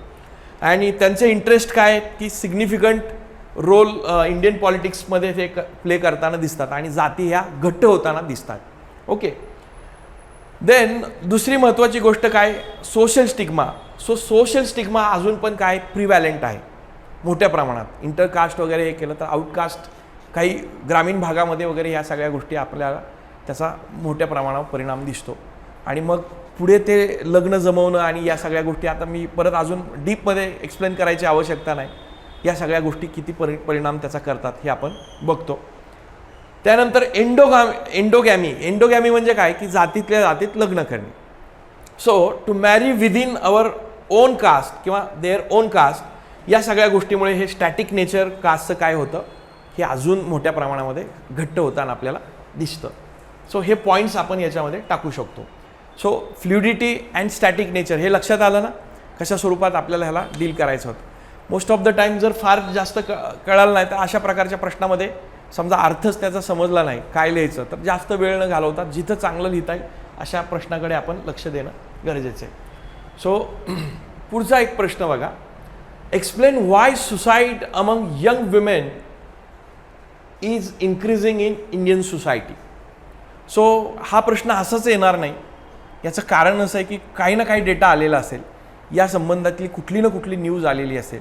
सो या संबंधाने नॅशनल क्राईम रिपोर्ट ब्युरो जो असतो तो त्या अनुषंगाने त्याचे काही रिपोर्ट्स होते, तसे संख्या वाढलेली आहे. तर मग आपल्याला हे त्या समजा आपण असं वाचलं पण नाही, पण मग जनरल मानाने आपण लिहू शकतो की काय काय त्याचे कारणं असू शकतात, काय काय मुद्दे आपण लिहायला हवेत ह्याचा एक अंदाज. आणि फक्त ते सोसायटीच्या डेफिनेशन्समध्ये आपण किंवा त्या परिभाषेमध्ये आपण ते उत्तर लिहावं. सो सुसाईडसाठी एकच एक कुठला तरी मुद्दा कारणीभूत असतो असं नाही, अशा स्वरूपाची हे करू शकता की मल्टिपल गोष्टी असू शकतात. त्या गोष्टी कुठल्यात तर महत्त्वाची एक domestic violence. So domestic violence अजून पण आहे, डावरीसाठी वगैरे या सगळ्या गोष्टी आपण बघतो की मोठ्या प्रमाणावर छळ केला जातो महिलांचा, आणि या छळाला कंटाळून शेवटी एखादी जी यंग विमेन आहे ती आत्महत्या करताना आपल्याला दिसते. हे उदाहरण आपण सांगू शकतो. त्यानंतर सोशल प्रेशर असतं की आज शिक्षण वाढत चाललेलं आहे, ॲस्पिरेशन्स महिलांचे वाढत आहेत, आणि त्या ॲस्पिरेशन्स पूर्ण करत असताना सोसायटीचा जो काही प्रभाव आहे किंवा दबाव आहे त्या दबाव सहन न करू शकल्यामुळे काय झालेलं तर आत्महत्येचं प्रमाण आपल्याला दिसतं. काही कारणं त्या संबंधाने एज्युकेशन एक फार मोठ्या प्रकारचं कॉम्पिटिशन आहे, आपण त्या सगळ्या फेजमधून आहोत. सो ॲक्च्युली ही सुसायडल टेंडन्सी जी गोष्ट असते तर हे काय आहे की एक मेंटल एक प्रकारचा काय आपण म्हणू शकतो की इलनेस आहे, एक प्रकारचा मेंटल इलनेस आहे की अशा प्रकारची मानसिक परिस्थिती निर्माण होणे की त्यातनं बाहेर पडू न शकणं. बरोबर आहे. सो ती एक तो मुद्दा आपण इथं कन्सिडर करूयात की एज्युकेशन आणि त्यामध्ये असणारं जे कॉम्पिटिशन आहे त्या कॉम्पिटिशनचा परिणाम पण मोठ्या प्रमाणामध्ये प्रयत्न केले जातात आणि पाहिजे तसं सक्सेस मिळत नाही. सो ते परिणाम आपल्याला दिसतात. देन अर्ली मॅरेजेस आहेत. सो कमी वयामध्ये बाकीच्या सगळ्या गोष्टीचा दबाव, काम आणि इतर सगळ्या ज्या गोष्टी आपण बघितल्या तर त्याचाही परिणाम आपल्याला दिसतो. डॉवरी अँड मॅरिटल इश्यूज जे आहेत याचा परिणाम आपल्याला दिसतो. डोमेस्टिक व्हायलन्समध्ये दबाव टाकला जातो डावरीच्या अनुषंगाने. सो तो परिणाम दिसतो. आपण शिक्षण झाल्यामुळे फार काही सोसायटी बदलते असं नाही की इकडे पण बघतो आपण की सोसायटीमध्ये एखादी पोस्ट मिळाली की लगेच डावरी आणि या सगळ्या गोष्टीमध्ये त्याचा परिणाम दिसतो आपल्याला की समाजामध्ये शिक्षणाचा म्हणजे समाजसुधारक वाचून खरं बदल झाला आहे का नाही असा प्रश्न पडतो. म्हणजे दुसरी त्यानंतर लॅक ऑफ ॲटॉनॉमी, म्हणजे महिलांना शिक्षण वगैरे मिळालं पण त्या दृष्टीने जे ॲटॉनॉमी मिळायला पाहिजे ती मिळाली नाही. सो त्या सगळ्याचा परिणाम आपल्याला दिसू शकतो. Then limited access to the mental health care, हा एक सगळ्यात महत्त्वाचा पॉईंट्स आपण हायलाईट करू शकतो की महत्त्वाचं म्हणजे अशा प्रकारच्या दबावात असताना आपल्याला मेंटल हेल्थ केअर जी मिळायला हवी सो ती मेंटल हेल्थ केअर मिळताना दिसत नाही. आणि त्याचा जो केअर गिविंग फॅसिलिटी आहे, केअर सेंटर्स आहेत हे वाढायला हवेत. आणि स्टिग्मा जो आहे, अशा प्रकारचा स्टिग्माच आहे ना, माणूस उघड उघड बोलत नाही आहे. अशा प्रकारचा जर मेंटल काही इश्यू असेल, मेंटल इलनेस असेल तर माणसाने ओपनली बोललं पाहिजे. अशा प्रकारची सोसायटी तिथं असणं अपेक्षित आहे.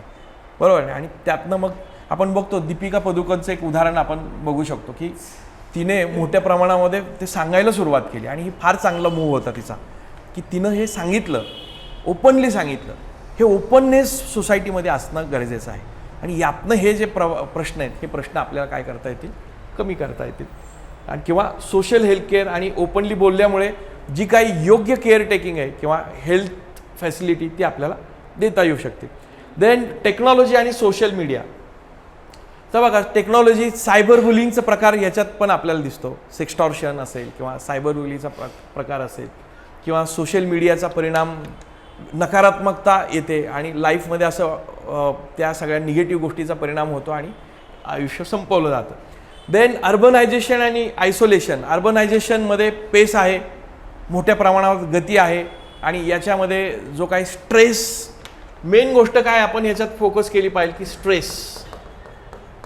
स्ट्रेस नावाची एक गोष्ट आहे. कॉम्पिटिशनमधून आलेली गोष्ट आपण म्हणू शकतो.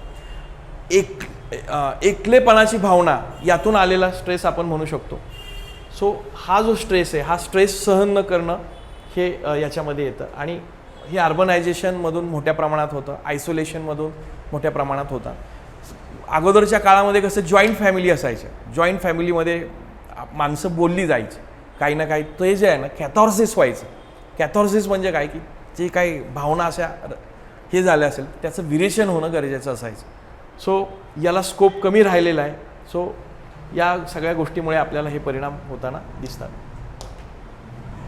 सो इकॉनॉमिक फॅक्टर्स आहेत, आर्थिक बर्डन आहे कमवण्याचं किंवा या सगळ्या गोष्टी. कंपनीत पण आपण बघतो की वर्कप्लेसवरती जे काही ॲब्युजमेंटला सहन करावं लागतं किंवा डिस्क्रिमिनेशन आहे. दुसरी महत्त्वाची गोष्ट की कल्चरल नॉर्म्स असतात, ते कल्चरल नॉर्म्स आणि याच्यातला जो संघर्ष आहे तो संघर्ष निगेटिव्ह भावना मनामध्ये तयार करतो. सो त्या दृष्टिकोनातून जर आपण बघितलं की हा जो इश्यू आहे याला एक मल्टी फॅसेटेड ॲप्रोच असणं गरजेचं आहे, सोसायटीमध्ये असणं गरजेचं आहे. ॲट द सेम टाईम गव्हर्नमेंटने पण या संबंधाने काही पॉलिसीज वगैरे ड्राफ्ट केलेल्या आहेत, ते बघणं की मेंटल हेल्थ डे सेलिब्रेट केलं जातो ह्याच्यात आणि त्या अनुषंगानं वेगवेगळे कार्यक्रम घेतले जातात. त्याचा रीच सोसायटीच्या अक्रॉस होणं गरजेचं आहे, असं आपण त्या एंडवर आपण हे करू शकतो. सो वेगवेगळ्या जे काय अवेअरनेस वाढवणं यासंबंधी, एज्युकेशन रिफॉर्म्स करणं आणि हे जे प्रेशर असेल किंवा या स्ट्रेस असेल ह्याचं मॅनेजमेंट कसं करणं हे शिक्षण दिलं जावं. आणि जे काही जेंडर बेस्ड व्हायलन्स असतील तो कमी करण्यासाठी किंवा जेंडर इक्वॅलिटी पुढे वाढवण्यासाठी, विमेन एम्पॉवरमेंट करण्यासाठी सगळ्याच सोसायटीने मिळून आणि गव्हर्नमेंटने मिळून काही प्रयत्न करणे गरजेचं आहे. सो अशा प्रकारची सोसायटी तयार करणं की जिथं इमोशनल वेलबिंग आणि ॲस्पिरेशन यंग विमेनचं त्यामध्ये फुलफिल होईल, अशा स्वरूपाची सोसायटी तयार करणं हे एक नागरिक म्हणून आपलं कर्तव्य आहे. या एंडवरती आपण याला एंड करू शकतो, नोटवरती. सो पुढचा प्रश्न आपण बघूयात.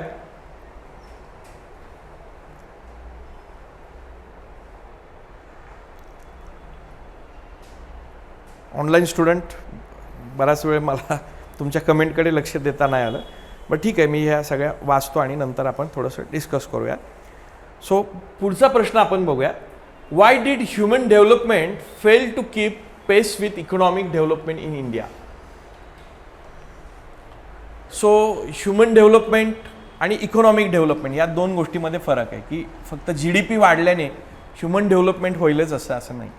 सो ह्युमन डेव्हलपमेंटचे जे काही फॅक्टर्स आहेत हे फॅक्टर्स आपण इथं कन्सिडर करणं गरजेचं आहे. सो इंडियामध्ये असं वाढतो आहे आपण सध्या इकॉनॉमी म्हणून मोठ्या प्रमाणात वाढताना आपण दिसतो. किती नंबरची इकॉनॉमी सध्या आपण? 5 नंबरची इकॉनॉमी. मोठं मार्केट आहे पण तरी डिस्पॅरिटी मोठ्या प्रमाणात दिसते. आहेरे आणि नाहेरे वर्गामध्ये मोठ्या प्रमाणात गॅप असताना आपल्याला दिसतोय. सो याचं कारण काय आहे की मेन गोष्ट आपण हे बघू शकतो की it's a combination of historical, structural and policy related factors.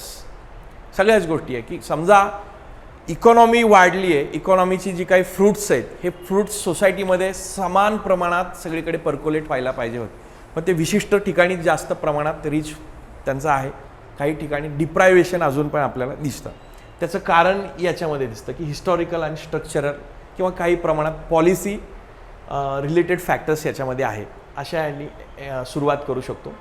Policy priority काय आपण म्हणू शकतो की इंडियामध्ये सुरुवातीला पारतंत्र्यात आपण होतो. सो पहिल्यापासून मग आपण काय फोकस केलेला आहे की stronger emphasis on economic growth compared to the human development. Human जसं वेस्टर्न कंट्रीजमध्ये किंवा डेव्हलप्ड इकॉनॉमी आहेत, या डेव्हलप इकॉनॉमीमध्ये ह्युमन डेव्हलपमेंटला फारच महत्त्व असतं. आणि कम्पॅरेटिव्हमध्ये हे जे थर्ड वर्ल्ड कंट्रीज आहेत किंवा आपल्यासारखे डेव्हलपिंग नेशन्स आहेत, या नेशन्समध्ये फोकस कुठे ठेवला जातो? जास्तीत जास्त हा इकॉनॉमिक ग्रोथवरती ठेवला जातो. सो प्रायोरिटी पॉलिसी आपण म्हणू शकतो. दुसरा, इन्फ्रास्ट्रक्चर चॅलेंजेस काय असू शकतात बघा. सो जसं आपण बघतो की जे इन्फ्रास्ट्रक्चर असतं की त्याचं काय असू शकतं, मोठ्या प्रमाणात त्याची सगळ्यांना पुरेल अशा स्वरूपात ते इन्फ्रास्ट्रक्चर नसतं. सो इनॲडिक्वेट स्वरूपाचं नेचर आहे त्याचं. त्यानंतर ट्रान्सपोर्टेशन असेल, इलेक्ट्रिसिटी असेल, सॅनिटेशन असेल, या सगळ्या गोष्टी काय करतात? एज्युकेशन आहे, हेल्थ केअर आहे, या सगळ्यावरती परिणाम करतात. फॉर एक्झाम्पल सॅनिटेशन किंवा या सगळ्याचा परिणाम काय होणार की ज्यांना या सगळ्या गोष्टी प्रॉपरली आहेत त्यांची हेल्थ चांगली असेल, पण ज्या ठिकाणी हे सॅनिटेशन प्रॉपर नाही त्याचा परिणाम तुम्हाला काय होणार की तुमची हेल्थ डिटोरिएट होत जाणार. सो ह्युमन डेव्हलपमेंटवरती हा सगळ्याचा परिणाम होणार. इन्फ्रास्ट्रक्चर चॅलेंजेस आपल्या देशामध्ये होते जुन्या काळापासून. Then labour market mismatch. For example economic growth मोठ्या प्रमाणात होते, पण आपल्याकडे जो असणारा लेबर वर्कफोर्स आहे हा स्किल्ड नसल्यामुळे त्यांना मिळणाऱ्या वेजेसमध्ये काय कमतरता आहे. सो ही स्किल्ड वर्कफोर्स आपण तयार करू शकलो, तसं इन्फ्रास्ट्रक्चर देऊ शकलो, तर मोठ्या प्रमाणामध्ये त्यांना काय करता येईल, आपल्याला त्यांचं जे वेजेस आहेत हे वाढले किंवा इतर जे काही हे आहे, तर हा जो मिसमॅच आहे हा मिसमॅच आपल्याला बॅलन्स करता येईल. सो जसं जसं मार्केट चेंज होतं आहे, जसं जसं इकॉनॉमी चेंज होते, जशी जशी टेक्नॉलॉजी चेंज होते, त्या टेक्नॉलॉजीला सामावून करणारे जे बदल आहेत हे बदल आपल्याला आपल्या सोसायटीमधल्या सगळ्या लोकांमध्ये असणं गरजेचं. कारण आता बघा AI येत आहे, AIमुळे बरेचसे जॉब जाणार आहेत लोकांचे. सो त्याचा परिणाम हा आपल्याला पर्क्युलेट होताना दिसेल, निगेटिव्ह इम्पॅक्ट. सो त्या दृष्टिकोनातून नवीन टेक्नॉलॉजीचा जो काही परिणाम आहे तो परिणाम होऊ नये म्हणून तसे जे काही मेजर्स आहेत ते घ्यावे लागतील. पॉप्युलेशन प्रेशर, जगातली सगळ्यात मोठी पॉप्युलेशन आपल्या देशामध्ये. सो त्याचा परिणाम आहे इन्फ्रास्ट्रक्चर किंवा तुमचे रिसोर्सेस आहेत या रिसोर्सेसवरती ताण आहे. सो स्ट्रेस आपण रिसोर्सेसवरती बघू शकतो. त्या सगळ्या गोष्टीमुळे काय होणार की मेन जे काही आर्थिक विकास समान प्रमाणात लोकांमध्ये व्हायला हवा, त्याची फळं जायला पाहिजे, ती काही गेलेली दिसत नाही. आणि ही गोष्ट तर आपल्या ह्याच्या सोसायटीमध्ये आपल्या याच्यामध्ये दिसते. करप्शन अँड इनइफिशियन्सी, मोठ्या प्रमाणावर करप्शन आहे. राजीव गांधींच्या काळामध्ये ते एक उदाहरण होतं की ₹1 पाठवला खाली तर खाली 10 पैसेच मिळायचे. सो त्याला उत्तर काय सांगू शकतो आपण, DBT सारखे जे इनिशिएटिव्ह आहेत ते आहेत, त्या माध्यमातून करप्शन कमी झालेलं आहे. पण ते सगळेच शून्य झालं आहे का करप्शन, तर ते झालेलं नाही. सो हा परिणाम आपल्याला दिसतो. त्यानंतर अर्बन रुरल डिस्पॅरिटी आहे. मॅक्सिमम जो काही फंड किंवा इतर सगळ्या गोष्टी आहेत, तर चांगल्या प्रकारची सुविधा रुरलला एवढ्या चांगल्या सुविधा नाहीत ज्या अर्बनला आहेत. ही डिस्पॅरिटी आपल्याला दिसते. Then social and cultural factors आहेत. समजा गावामध्ये जर फंड्स आले तर ते फंड्स कुणाला मिळतात, जे डॉमिनंट वर्ग जो आहे गावातला, बरोबर, अशा डॉमिनंट वर्गला जास्तीत जास्त त्याचे बेनिफिट होताना आपल्याला दिसतात. जे डिप्राईव्ड आहेत त्यांना हे कशामुळे, हे सोशल अँड कल्चरल फॅक्टर्सचा परिणाम. हेल्थकेअर चॅलेंजेस आहेत. हेल्थकेअर जे आहे हे पर्क्युलेट झालेलं नाही आहे शेवटपर्यंत आणि ते चॅलेंजेस आपल्याला दिसत आहेत. आपण ह्याच्यामध्ये हे पण गोष्ट सांगू शकतो, डॉक्टर टू पेशंट रेशो कसा आहे आपल्याकडे, हेल्थकेअरमध्ये आपण किती इन्व्हेस्ट करतो GDPच्या किती %, या पण गोष्टी आपण यात डिस्कस करू शकतो. सो एन्व्हायरमेंटल डिग्रेडेशनमध्ये पण आपण बघू शकतो याचा परिणाम गरिबांवरती जास्तीत जास्त होताना दिसतोय, बरोबर. मोठ्या प्रमाणावर गरिबांवरती परिणाम होतोय. जे मार्जिनल किंवा परिघावरती असणारा जो वर्ग आहे त्या सगळ्याचा परिणाम, एन्व्हायरमेंट डिग्रेडेशनचा परिणाम होताना आपल्याला दिसतोय. सो या गोष्टी आपण बघू. सो याच्यासाठी आपल्याला काय करावं लागेल थोडक्यात, तर हे जे सगळे चॅलेंजेस आहेत ते दूर करण्यासाठी आपला जो एम्फेसिस आहे डेव्हलपमेंटचा, हा दोन्ही अँगलवर ठेवायला. Economic development, growth, at the same time human development, या दोन्ही गोष्टी जर वाढल्या तर ती बॅलन्स्ड ग्रोथ आपल्याला दिसेल. आणि जो काही हा म्हणू शकतो आपण जो इम्बॅलन्स झालेला आहे तो इम्बॅलन्स आपल्याला साधता येईल. सो या नोटवरती आपण याला एंड करू शकतो. ओके, पुढचा प्रश्न बघा. Discuss the impact of post liberal economy on ethnic identity and communalism. So post liberal, again प्रश्नाला थोडासा हे करायचा प्रयत्न करा की आपल्याला इम्पॅक्ट, त्याचा परिणाम आपल्याला हे करायचा आहे कशावरती, पोस्ट लिबरल इकॉनॉमी म्हणजे 91 नंतर जे लिबरलायझेशन झालं आहे त्या सगळ्याचा परिणाम इथनिक आयडेंटिटी. इथनिक आयडेंटिटीला काय शब्द वापरला आहे, सजातीय पहचान. आणि दुसरी गोष्ट काय, कम्युनलिझम म्हणजे सांप्रदायिकता. या सगळ्यावरती परिणाम कसा झाला आहे लिहायला, तसा हा पण प्रश्न थोडा अवघड आहे. बरं, काय सांगू शकतो आपण, नेमकं काय झालं ग्लोबलायझेशन नंतर, ही सीन आपल्या लक्षात यायला हवं की काय नेमकं ग्लोबलायझेशन नंतर होतं. इकॉनॉमिक डिस्पॅरिटी अँड इथनिक आयडेंटिटी, या दोन गोष्टी सुरुवातीला आपण डिस्कस करू. बघा, इंडियामध्ये जर आपण बघितलं की सुरुवातीपासून आपण काही अफर्मेटिव्ह ॲक्शन्स आपण घेतल्या, की काही policies, for example reservation policies आपण घेतल्या, SC ST OBC किंवा अजून काही आत्ता सध्या गव्हर्नमेंटने इकॉनॉमिकल विकर सेक्शनसाठी आपण हे केलेलं आपल्याला दिसतं. सो यातनं काय झालं की इकॉनॉमिक डिस्पॅरिटी कमी होण्यासाठी प्रयत्न झाले आणि त्याचा परिणाम पण चांगल्या प्रकारे झालेला आपल्याला दिसतो. पण यातनं काय झालेलं की it contributed to the ethnic identity. यातनं ती जी आयडेंटिटी आहे एक विशिष्ट वर्गाची आम्ही, ही आयडेंटिटी काय झाली जास्त मोठ्या प्रमाणामध्ये झालेली आपल्याला दिसते. आणि हे पोस्ट ग्लोबलायझेशन काय झालं, हे आणखी मोठ्या प्रमाणात वाढत गेलेली आपल्याला दिसते आणि त्याचे परिणाम आता सध्या इलेक्शन किंवा या पिरियडमध्ये आपल्याला होताना दिसत आहेत. दुसरा, religious and caste based economic network. तर बघा की ग्लोबलायझेशन झाल्यानंतर पण मग कास्टनुसारच एकमेकांना मदत करणारे काही हे आहे किंवा वेगवेगळे कास्टचा काही समूह असतात बघा, बरोबर. हे समूह एकमेकांना मदत करताना आपल्याला दिसतात आणि यातनं एक इथनिक आयडेंटिटी उभी राहताना दिसते. फॉर एक्झाम्पल मी इथं काय टाकलेलं आहे की मारवाडी किंवा गुजराती कम्युनिटी एकमेकांना मदत करत असतात बघा, बरोबर, बिझनेस नेटवर्क वाढवण्यासाठी वगैरे. तर या अनुषंगाने आपण बघू शकतो. सो हे यातनं इथनिक आयडेंटिटी स्ट्रॉंग होताना आपल्याला दिसते. सो दुसरी गोष्ट अजून काय सांगू शकतो की इथनिक आणि कल्चरल टाईज यातनं स्ट्रॉंग होताना दिसतात.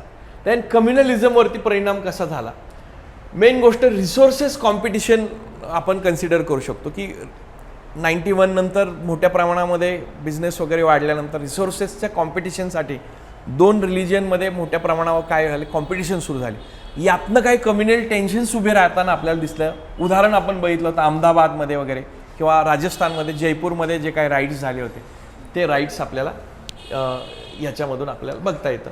दुसरी, पॉलिटिकल मॅन्युप्युलेशन्स वाढताना आपल्याला दिसतात. म्हणजे याच्यात ध्रुवीकरण होताना दिसतं. कम्युनलायझेशनमध्ये काय होतं, कम्युनलायझेशनमध्ये मतांचं ध्रुवीकरण होताना दिसतं आणि सोसायटीमध्ये दोन गट पडताना आपल्याला दिसतात. सो इथनिक आयडेंटिटी हा मतांमध्ये कन्वर्ट करण्यासाठी हा मुद्दा म्हणून उचलला जातो. देन नॉर्थ साऊथ डिवाईड होताना दिसत आहे.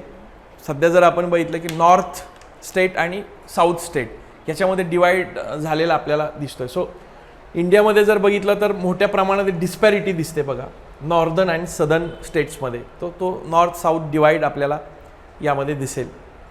नॉर्थ बेल्ट वेगळा आणि साऊथ बेल्ट. साऊथ बेल्टमध्ये कुठली आयडेंटिटी आहे, द्रविडियन आयडेंटिटी आहे. नॉर्थमध्ये वेगळी आयडेंटिटी. त्यानंतर नेक्सलाइट मुवमेंट वाढताना दिसत आहेत, कमी होताना दिसलेले नाही आहेत. हा पण इश्यू कशातून आला, इकॉनॉमिक डेव्हलपमेंटमधून आलेला इश्यू आपल्याला दिसतोय. सो हा बोथ इथनिक आणि इकॉनॉमिक इलेमेंट आहे आणि यामुळे काय झालं की फ्रॅगमेंटेशन, सोशल फ्रॅगमेंटेशन झालेलं आपल्याला दिसतं. सो या अँगलने आपल्याला या प्रश्नाला डील करता येईल. ओके.